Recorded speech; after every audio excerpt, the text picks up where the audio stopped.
All right, welcome back to our solar specific training with 7th level. I'm here with Joseph Roberry. If you have already gone through some of our solar door-to-door training in that portal, we're now going to cover how to handle inbound leads.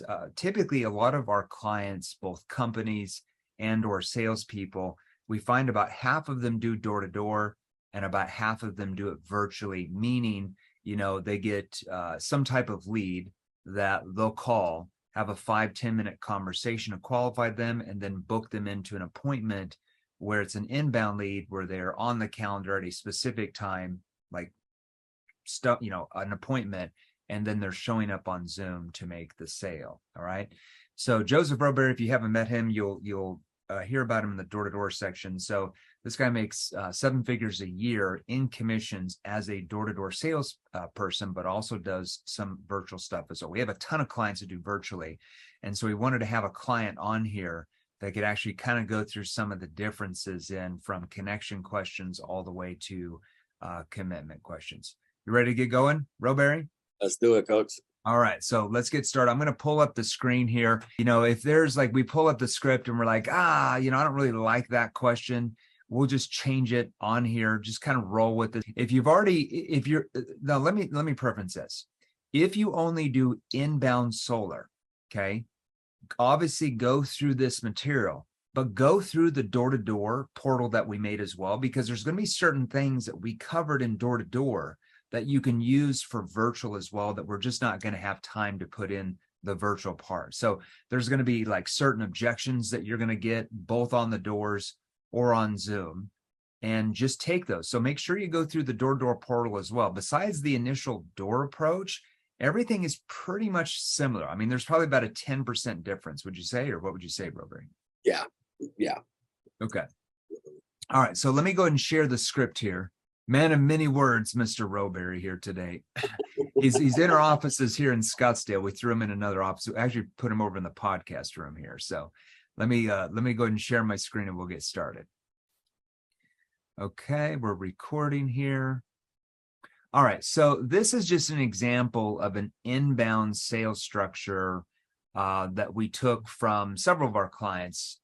We've written out several sales structures for solar. They're all very similar. Sometimes we'll have a few tweaks here and there, depending on the state that they sell in. Okay. So Roberry, what I want you to do is we go through each section, because this module, we're going to focus on connection questions, and I'll kind of go over why we have connection questions and what they mean to you. But Roberry, as we go through this, bring up hey, if you're selling in a saturated state, like this state, this state, this state, here's how you would ask this question a little bit differently than if you were selling in a brand new market like this state, this state, this state. All right. So you're going to have to be the one that brings that up here while we go through this. You Gucci? Let's do it. Okay, perfect. Actually, first, here's what we're going to do, because I forgot. So we're first going to talk about connection questions. All right. Now, connection questions, and I'm not going to go into the psychology of these, because I believe in the solar door-to-door portal, I think I went into the psychology behind each section of what you're doing. So I'm not going to just do it all over again just for time's sake, but just to give you the shortened version. Connection questions, they take the focus off of you and immediately put it on the prospect. Okay. So one thing we all have to understand, the way our brains work as a human being, within the first 5 to 10 seconds of any sales interaction you're ever going to be involved in. So that includes being on Zoom for a virtual appointment with the prospect. It could be on the phone. It could be on the doors in this industry. It doesn't matter. Your prospects are picking up on your, subconsciously, they're picking up on your, they're picking up on your verbal and your nonverbal cues based on what you are saying and or asking, that triggers their brain to react in one of two ways. So when I say verbal and nonverbal, that means your tone. Okay.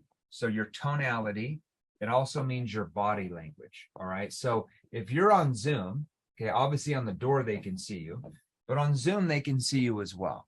Okay. So they're picking up, their brain. So the way the human brain works is they actually hear your tone Their brain hears your tone before it hears any words you're saying.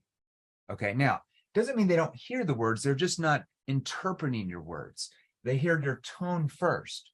So if your tone comes across like, and I'll just do this because I just did this training the other day. This will make more sense to you. If your tone comes across, let me show you here. Come on, vibe board, let's go. So if your tone comes across aggressive. Now, what I mean by aggressive is like you're overly excited. You're really salesy. Like, oh, I'm so appreciative that you took your time to be here with us today. And like you're really zealous like that. Or you come across needy, like you need the sale. Okay, like you're nervous. You come across attached. What that does is it triggers their brain to emotionally shut down. Okay, so what I mean, like if you're on Zoom and it's a booked appointment, what will happen is you'll start to see them change. And when you ask questions, what you'll notice is they'll give you vague or generalized answers, or maybe 1 or 2 or 3 word responses. And you can tell that they're staying surface level with you. And then by the end of that Zoom, you're going to get a lot of, I want to think it over, keep looking around. I'm not sure this is the best move for us. I need to do more research. Like you're going to get all these different objections. All right. Because they never emotionally opened up because you triggered fight or flight mode in their brain. Okay. Now, so you don't want to use words like I'm just following up or I'm just checking in, or do you have 2 minutes to talk about XYZ solution? Because you're just going to get a lot of these type of fight or flight mode objections. You don't want that. Okay. So when you learn, we're going to show you, and we showed you this even in the door-to-door portal. That's why it's so important, because you can take a lot of what we taught in the door-to-door portal and apply it over here to virtually. When you learn how to come across more neutral in your conversations, what I mean by neutral is you're unbiased. Like you're not quite sure you can help yet. You don't know enough information about their home. Now, you're not saying those words exactly, but that's how you're coming across. You come across more collective. What I mean by collective is you're still assertive, but you're relaxed. Okay. You're low key. When I say don't be salesy or really enthusiastic, I don't mean also like going all the way down to the flip side and be completely boring and monotone where you sound like a robot. I mean, you want to be in the middle. Okay. That's where experts are. They're collective, they're calm, they're relaxed because they're experts. They don't need the sale. They've got tons of clients. Okay. All right. Because what that does in the brain is it triggers enough curiosity where they want to engage with you. Okay. They let their guard down because they trust that you might have something important to them. They need to know more. Okay. You've triggered engagement. You've triggered curiosity. Okay. Now, some words you want to avoid when you get on Zoom. Okay. You don't want to say like, I appreciate you taking the time to be on here with me today. Okay. I see a lot of that with people in solar and other industries. They get on there like, I'm so grateful that you're taking the time to be with me here today. The problem is even though you think it sounds polite because your mom told you it's polite to say, I appreciate it, or please, and things like that, in a business setting, all that does is it lowers your status, because it means that you view the prospect at a much higher status than how you view yourself, that their time should be respected, but not your time. People don't buy from people who they don't respect or trust. Okay. Because if they view you at a much lower status than themselves, how would they ever feel that you and your company can get them the results they want and solve their problems if they view you at a much lower status than themselves? They can't. They psychologically can't go there. They buy from the company the people who they feel can get them the best result. They only do that because they trust that you understand their unique situation the most. Okay, so you want to be very careful about using needy words. You don't want to say, leaving a voicemail like, can you please call me back when you have time? Okay. Same thing, needy words, please call me back when you have time, lowers your status in their brain. Like you're asking, please, like you're begging them to call you back when you have the solution to all their problems. Okay. It's almost like they should be begging you, like they should be like chasing after you. So you don't want to lower your status in your prospect's mind. And you're going to notice that we don't use needy words like this in the sales structure. And that's because we want to raise your status. Okay. All right. So we'll, if you want more training on like status framing and all that stuff, that's more in our virtual training courses. If you're a client, which I'm assuming you would be by even having this, you'll have this in more of our advanced NEPQ 3.0 portal. Okay. So let's go back to inbound here. So connection questions, remember, take the focus off you, put it on them. Anything else I need to bring up with connection questions, Roberry? After like reviewing so many like calls and door approaches, the tone is what gets responded to. Like you could say the exact same words, like there's not a quicker way to stand out than just to speak slow and calm. Nice and calm, relaxed. Collective, you still have confidence, but you're more relaxed, you're calm, because what that does is in the brain is it triggers them to let their guard down, because people that are calm and relaxed typically are not nervous. And that means they know their stuff. They're an expert. Now, people who talk fast and, sound salesy, well, they do that because they are nervous, right? They're nervous, like they're attached to making the sale, and that triggers anxiety in your prospect's mind. That causes them to shut down. Yeah. The homeowner doesn't feel safe.